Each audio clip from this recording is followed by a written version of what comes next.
Ladies and gentlemen, we do thank you very much for your attention, and now we invite you to sit back, relax, and enjoy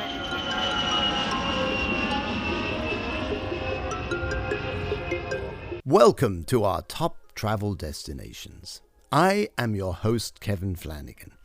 I have been editor of the weekly travel news column in the Sunday Independent and the Fine Wine and Food Guide, and I am here to use my decades of experience to help you know exactly where to stay, eat, drink, shop, and explore when visiting the world's top travel destinations.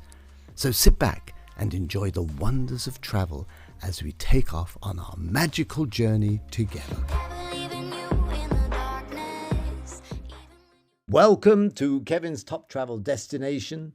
And tonight and today, this opportunity came to me to reflect on what was my favorite, most preferred city in all the world. Now, I'm lucky. I've been to a lot of cities, and it's quite difficult to look at them and to see, well, could I live there?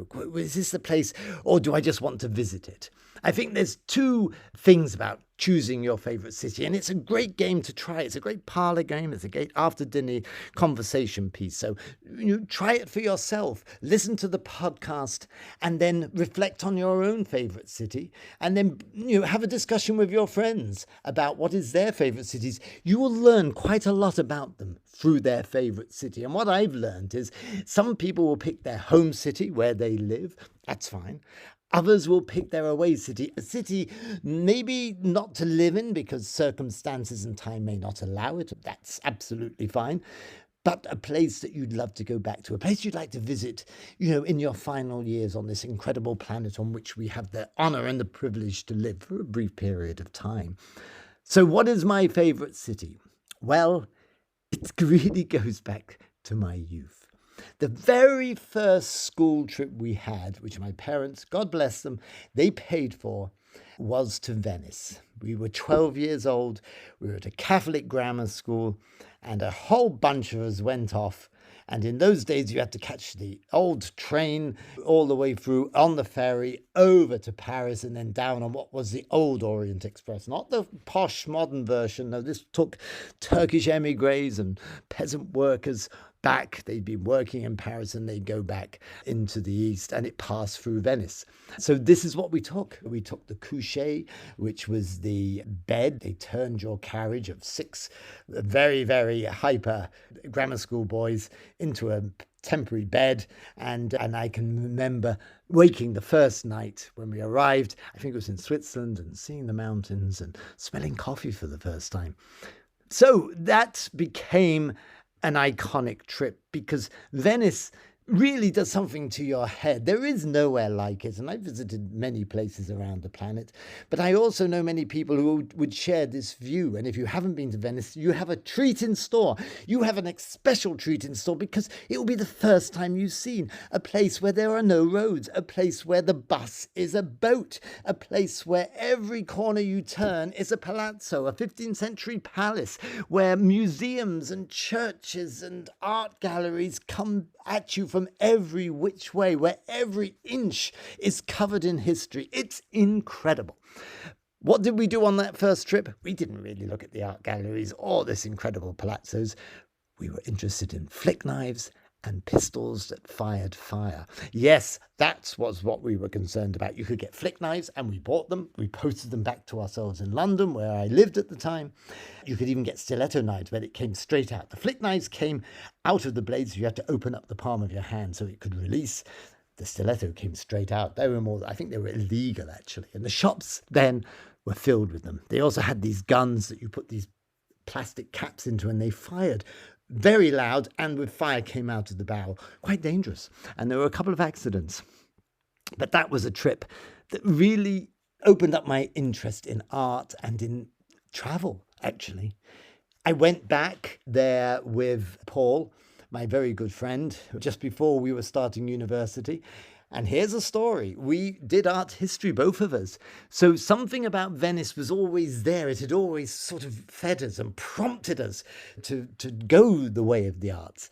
And when we were just young men, 18, 19 years old, about to start or rejoin our university, we went on a trip to Rome, Paris, ended up in Venice. And that was such an incredible thing, having studied art history at A level.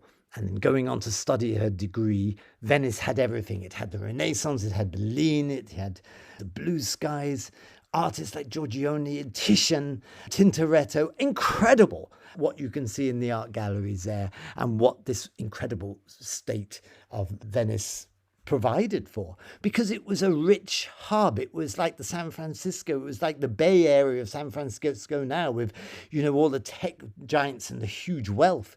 Venice was so wealthy, and it had a good military presence as well. So it was able to afford all this incredible art. And so in university, I was lucky enough to be sent back at the Courtauld Institute. We had part of one seminar, 4 weeks, I think it was, with Jennifer Fletcher, our lecturer. We all stayed in Venice and just lived there. And what I remember of that is it was an Easter, it was cold, and they had all the feral cats going around at night. So you heard all these cries, and you can get lost in Venice down these little alleyways, and all you hear is the water, and then a boat, and then the chug of the waves against the old stone of a jetty. And then you'll hear distant cries and laughter and shouts. And above you are these towering medieval buildings. And then a church bell from the 13th, 12th, 11th, 14th century chime somewhere near. And you hear footsteps and you look up and you don't know because you're lost right in time. It's an extraordinary place. And I went there over and over again. I can remember bringing Janice, one of my first girlfriends, we went there. And then for my 60th celebration, my son Kieran organized a trip there. And I can remember meeting my friends there. Spencer came with his wife Bimby and my sister Anne, and we had such an incredible time. I can remember being in the Cipriani, and my sister had organized it. We have cocktails there. The Cipriani is this 5-star hotel on one of the islands surrounding Venice. And later, when my grandkids arrived, I was able to take them over there, show them around. Even New Year's Eve this year, I took them for 3 days in the cold of Venice, because you get a different season. And there's some real highlights that I shared with them. Maybe the best is going to the Peggy Guggenheim Museum, this extraordinary American entrepreneur who created this museum of world class and world heritage. It's incredible. On the Grand Canal, it's now turned into this museum. You can see where her dogs were buried, and you can stand overlooking the Grand Canal, and it's the most wonderful place. And my grandkids love it. My friends and family have all visited. It's actually steeped in memories, and it has this magic. Just being on water, just catching the Vaporetta, which is the bus, and just going anywhere. You don't have to get on any particular bus as long as you have a valid ticket, and just see where it takes you. Or walking and going to the Jewish ghetto, and then you walk around the corner and you come to an extraordinary bakery and the smell of fresh bread being baked, and then you have these cheese shops and salami and the smell and the texture, and overall there's this oldness. So old brick, wet brick, and that sense of history, and also decadence, because Venice, with all its money, became a place where people used to have very, very dark and wonderful times, and the human psyche and human sexuality was explored. No wonder Casanova was the poster boy of Venice, if you like, one aspect of it, and the masks, so you could wear a mask and do strange things. It's the most extraordinary, wonderful place, which was the first place I'll visit, and maybe the last place I'll visit. And it has a part of my heart. So what's your favorite place? What's your favorite city, and why? I've shared mine. Come on Instagram, Top Travel Destinations, and share yours. And let's share the magic together.